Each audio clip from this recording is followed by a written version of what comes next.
Straight ahead on 12 News, a trip of a lifetime for two Golden Valley veterans. It's an awesome place. I'd never been there before. Plus, a first-of-its-kind festival coming up this summer here in Golden Valley. We'll tell you about it next.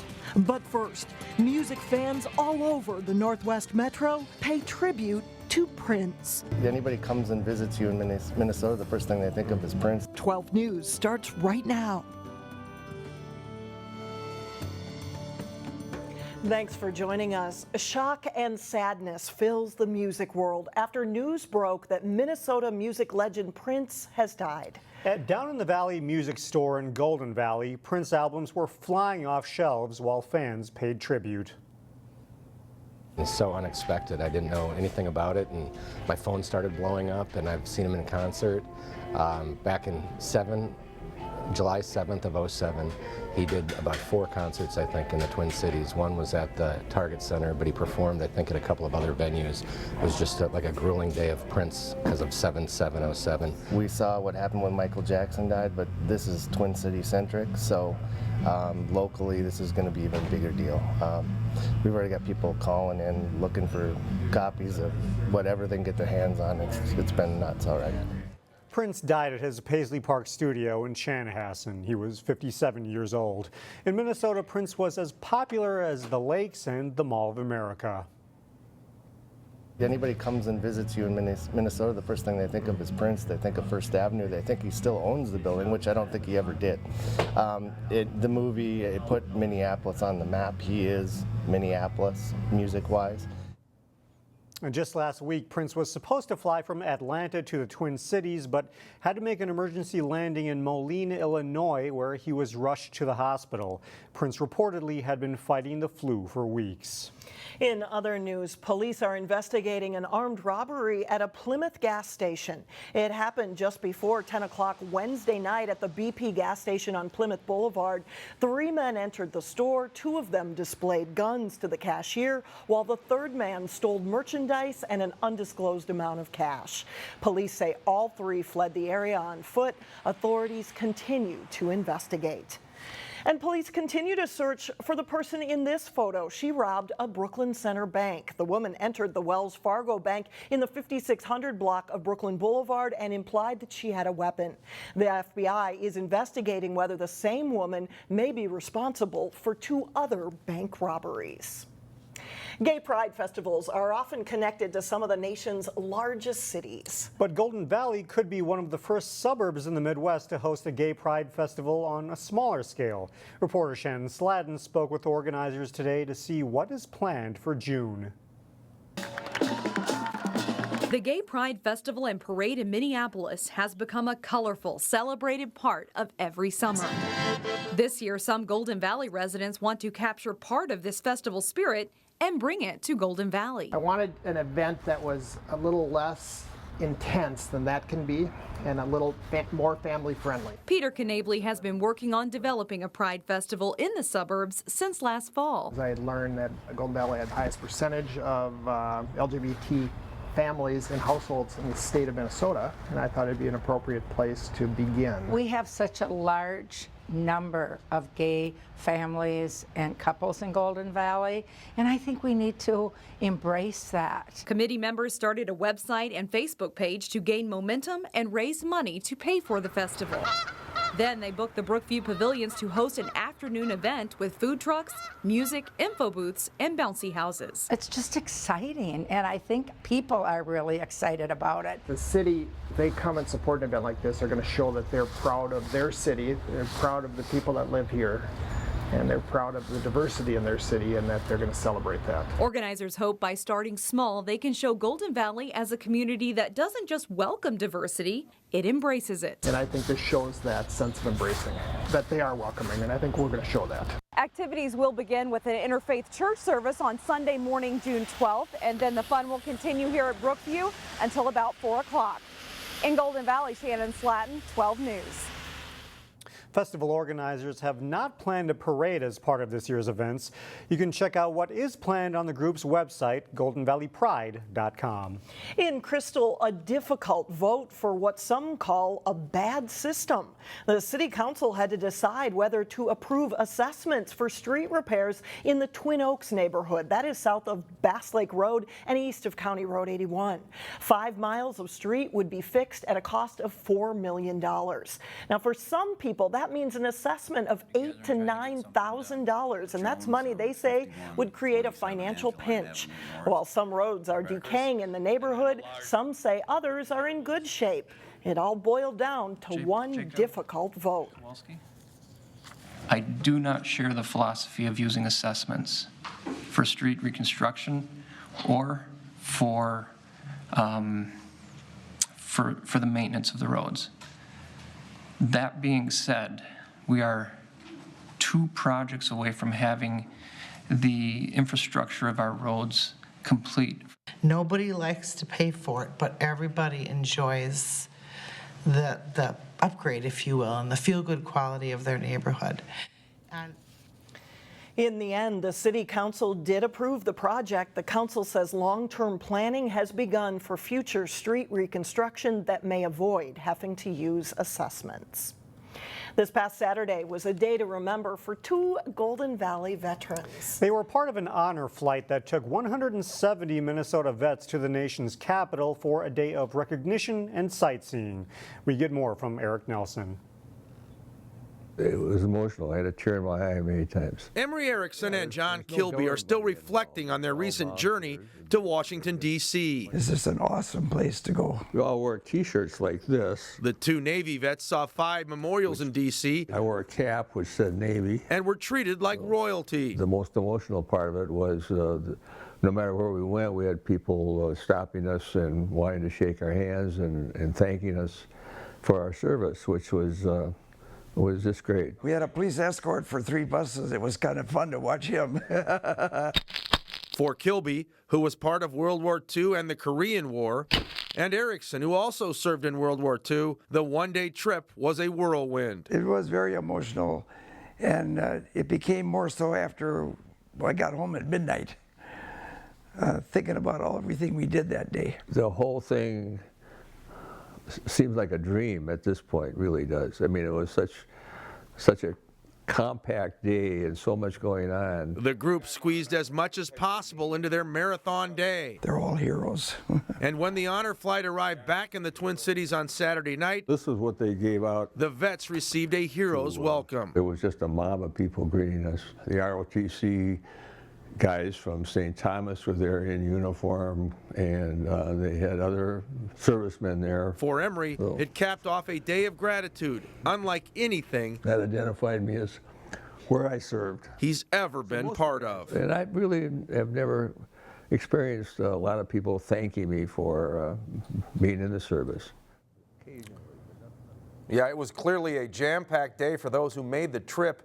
The Minnesota vets arrived at MSP International Airport last Saturday at 5 a.m. and got back from Washington, D.C. at 11:45 p.m. that night. Total time of the round trip was almost 19 hours. Alex and Delane. Wow, all right, thanks, Eric. Up next, we head to Park Center High School to meet this week's standout student. And then a little bit later in sports, pro boxer and Osseo native Caleb Truax gets set to return to the ring for a big fight. But first, a beautiful Friday on tap, 60 degrees and sunny.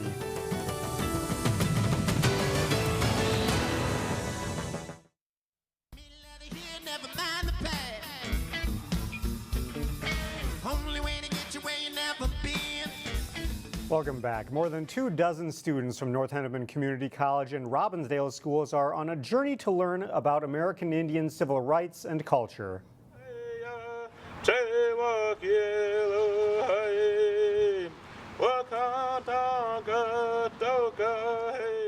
Song helped kick off a 5-day trip around Minnesota to learn more about the indigenous culture, identity, and history. A Dakota elder is leading the trip to provide American Indian students with an immersion experience as they visit reservations and tribal colleges. A lot of the true history and culture of American Indians is invisible. It's kept out of the education system. It's being whitewashed, so it's really an opportunity for students to meet with elders, community leaders, indigenous professors throughout the state. I'm looking forward to being able to visit new sites, hopefully learn a lot more about my culture that I didn't already know, and just being able to be with people who have similar backgrounds to me. The students' trip ends on Monday night at Fort Snelling. Earning good grades in school and going off to college are goals that most high school students want to achieve. But try accomplishing those tasks as a newcomer to the United States. Today's standout student from Park Center High School not only made that happen, but she's thrived in the process.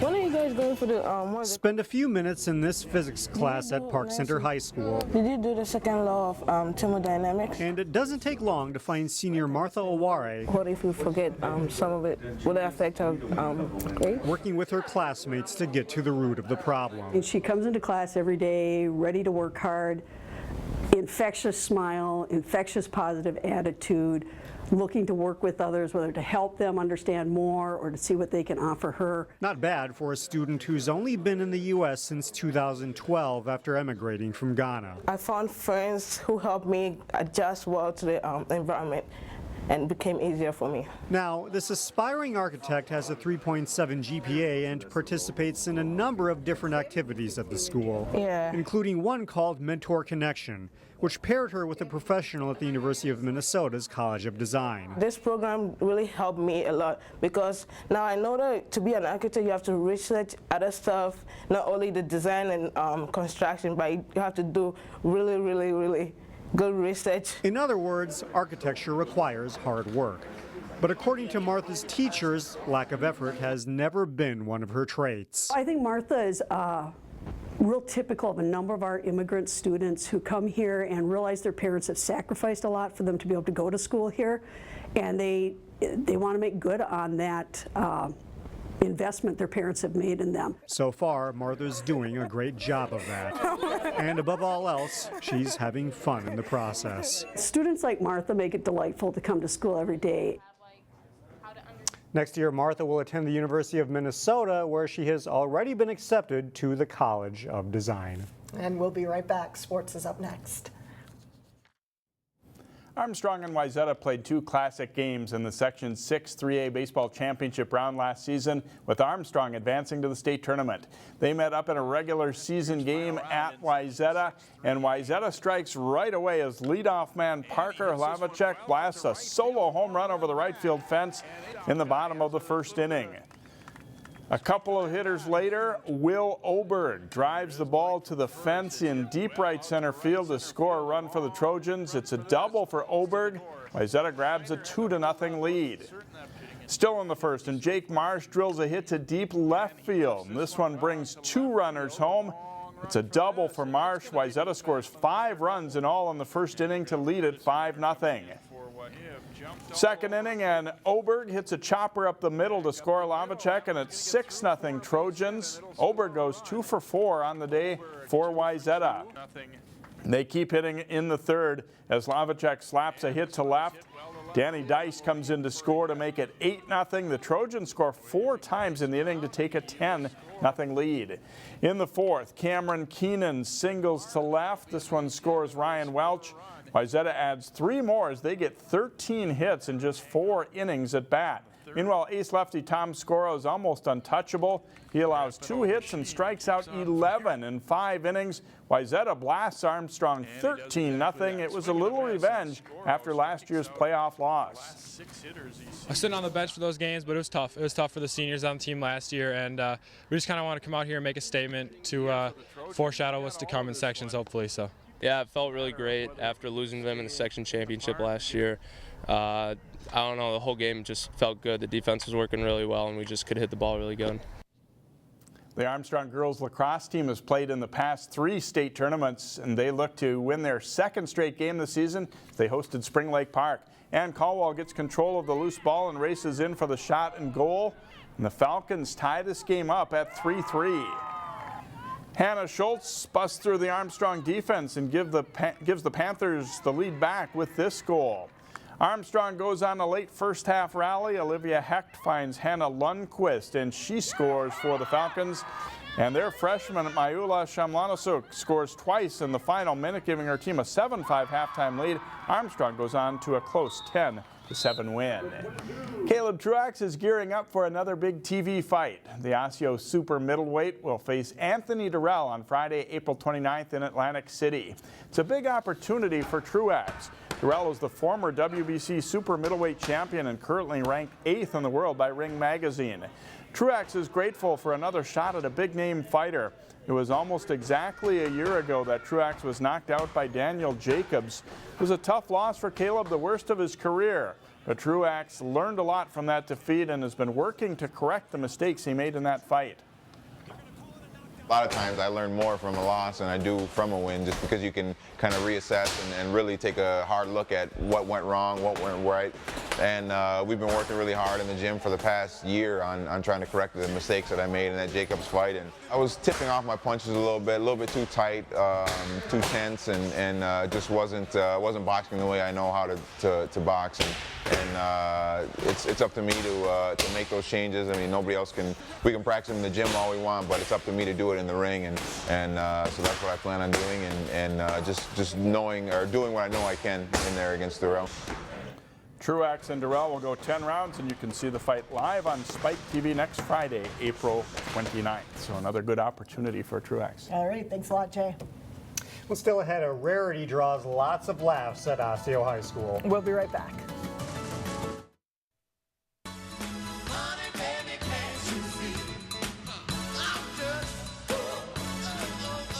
Finally, there's a spring play at Osseo High School guaranteed to bring laughs focused on a hat. No! It makes me think of that hat you were wearing yesterday. At the races. That's it. Such a gorgeous hat, such a ravishing hat. You mean, it's the hat?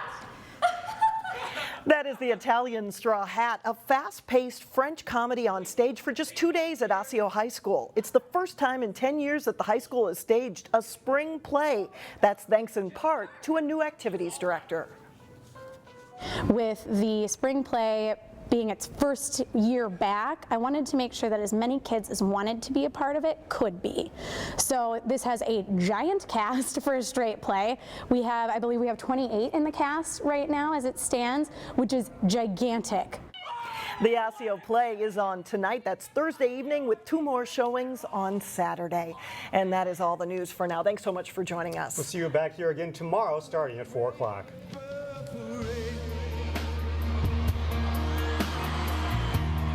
Purple rain.